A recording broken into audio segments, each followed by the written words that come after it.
dalam gua nasabah lubang, ulu di dalam cukup raya, mendapat kaki netam labang oleh tebak Abu Bakar, ulu dicoba pagopnya sakit kono wayang dan kidalo imata karam bermintat dengan Sayyidil Anbiya dan Nabi dan Rijam pakajut menanai Abu Bakar jauh Rijam kegelam tuan di kebenar bisa diculik ular di dalam lubang sakit kena wayang dan kiroi mata bakerikat agak kilon tuan asai aman Sayyidil Anbiya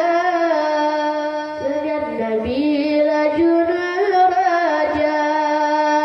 Al-Fatihah dan Al-Indah laju pulen beri Allah Khalifah Abu Bakar sedekat menanawati hijrah pada Khalifah sabar setia maka gopjan ahlul jannah Nabi pegang mubashirah dengan Nabi nai ulukenan pakajat menanai daraga kepegajah sabar landuan yang kegopnya paling setia oleh saudara juatnya izlan tuan wali Sayyiduna Assalamualaikum Sayyidil Ahwan ya marhaban kentron teka Proton kamu di sini ada mesra urang yang teka kamu terpeni bangoranya akan terkena Sayyidil Anbiya dengan kamu prebangule alam ujat tebalambang oleh Abu Bakar kamu diligaki gopjan lagi jalan kena